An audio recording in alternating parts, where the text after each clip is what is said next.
Rinse takes your laundry and hand-delivers it to your door, expertly cleaned and folded. So you could take the time once spent folding and sorting and waiting to finally pursue a whole new version of you. Like Tea Time You. Or this Tea Time You. Or even this Tea Time You. So did you hear about Dave? Or even Tea Time You. So update on Dave. It's up to you. We'll take the laundry. Rinse. It's time to be great. At Sierra, discover joyous deals on great gifts for everyone on your list. Like cozy slippers, ski gear, fishing poles, bikes, large kayaks, even larger canoes. Whew, which might lead to another discovery.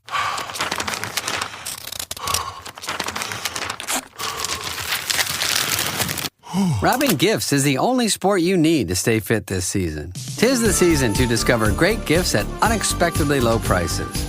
Sierra, let's get moving. This is Optimal Living Daily on Making It Through Tough Journeys by Leo Babauta of ZenHabits.net. And I'm Justin Malik. And we're going to get right to it and continue optimizing your life. On Making It Through Tough Journeys by Leo Babauta of ZenHabits.net.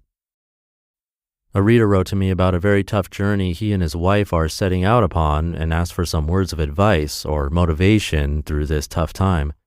Difficult times can be a test of our souls, and as such can be some of the most instructive times possible.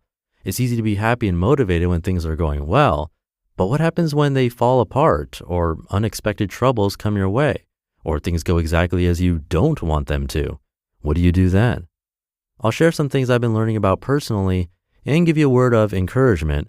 You are stronger than you think.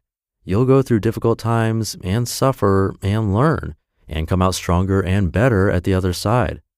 There are 4 things that I've been learning about that help me through tough times. Number 1, happiness isn't outside of us.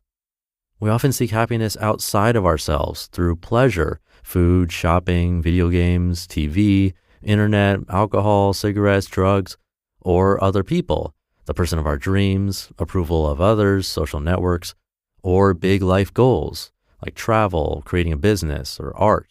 But I've learned that none of those things actually makes you happy. Sure, they can give you a boost of pleasure or joy, but it's temporary, and soon you're looking for the next thing that'll make you happy.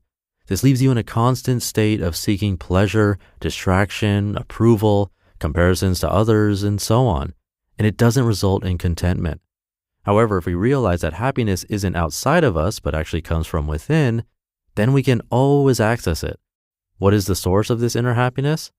I find that I can do certain things that make me happy, being grateful for who I am and what I have, learning about myself and the world, playing and being curious, thinking about others and wishing them happiness. These things might be tied to external things like what I have or other people, but they are available no matter where I am, what I have, or who is in the world. And they can help during a tough journey. If you can find happiness inside you, then no matter what's happening externally, you can access this source of happiness. You might lose your job, get sick, lose a loved one, have to go through a difficult medical procedure, go through a divorce, and you can still find this happiness. It's there if you choose to use it. The external circumstances of your life matter, but they don't take away your true source of happiness. Number 2, embrace your entire range of experiences. Too often we want just a small range of experiences, the good things, the comfortable things, the experiences that make us feel good about ourselves. And yet reality is different. It gives us a lot of different kinds of experiences, from anger and frustration to joy to pleasure to coldness to loneliness and grief. These are all part of our human condition, unavoidable. So we can rail against the injustice of having to lose something we love, having to go through difficulty, having to be lonely and sad, having to be treated unfairly. That will just lead to more unhappiness. Or we can embrace the entire range of our experiences.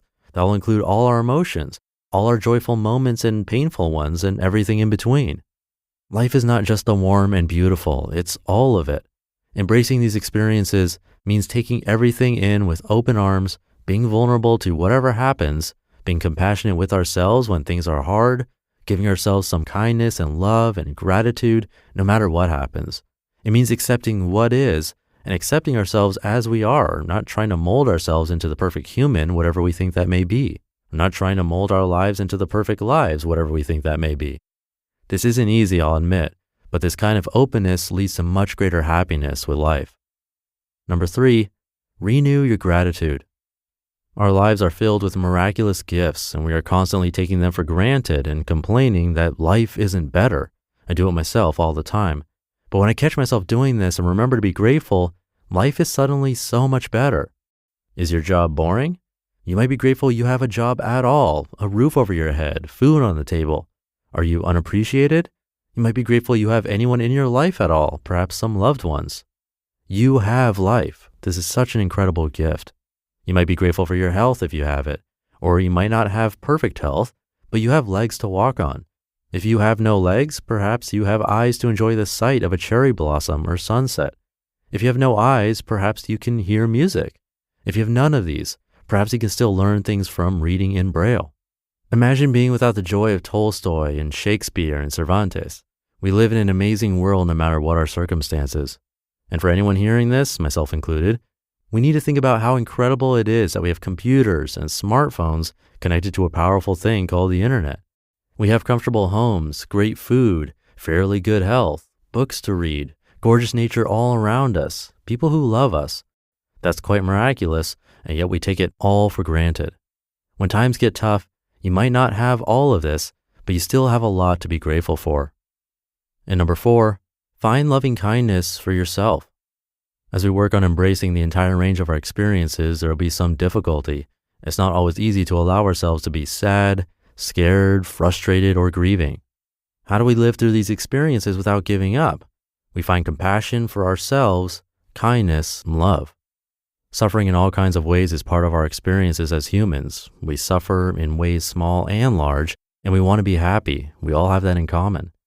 And so accepting our suffering and desire to be happy as a part of being human, we then turn to wanting our suffering to end, wishing ourselves happiness and well-being. This is kindness and compassion for our suffering selves. It's not feeling sorry for ourselves, but wanting ourselves to be happy.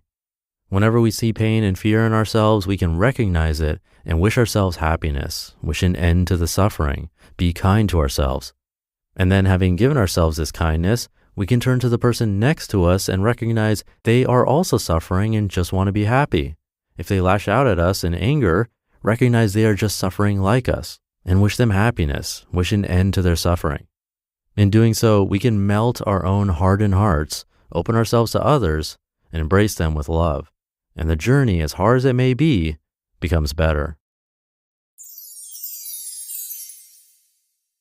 You just listened to the post titled, On Making It Through Tough Journeys by Leo Babauta of ZenHabits.net, and I'll be right back with my commentary. I don't know about you, but for me, holiday traditions are all about the memories. And what if you could give a gift this season that brings those memories to life every day of the year? Well, with AuraFrame, you can. For my family, it's not about gifts, but spending quality time, playing games, having dinner, and taking photos. And I've been adding those photos to my AuraFrame on display in my home all year long. It's super easy. Just download the Aura app and connect to Wi-Fi and share photos and videos straight from your phone anytime. You can't wrap togetherness, but you can frame it.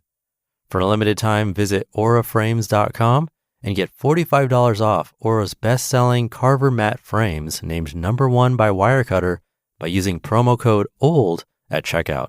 That's AURA frames.com, promo code OLD. This exclusive Black Friday Cyber Monday deal is their best of the year, so order now before it ends. Support the show by mentioning us at checkout. Terms and conditions apply. It's time for Black Friday, Dell Technologies' biggest sale of the year. That's right, you'll find huge savings on select Dell PCs like the Dell 16 Plus with Intel Core Ultra processors. And with built-in advanced AI features, it's the PC that helps you do more faster. From smarter multitasking to extended battery life, these PCs get the busy work done so you can focus on what matters most to you. Plus, earn Dell rewards and enjoy many other benefits like free shipping, expert support, price match guarantee, and flexible financing options. They also have the biggest deals on accessories that pair perfectly with your Dell PC, improving the way you work, play, and connect.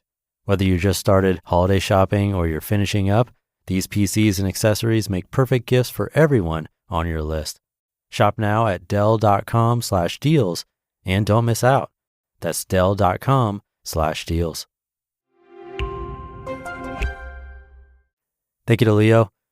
Longtime listeners might remember that I tracked my mood for quite a long time. I did it multiple times and probably for years if you add it all up. What I found was pretty much exactly what Leo talked about. First, my happiest periods where there were consistent 7s and 8s were almost never tied to buying something big or even external achievements, although one big achievement day could itself make a 9 or a 10.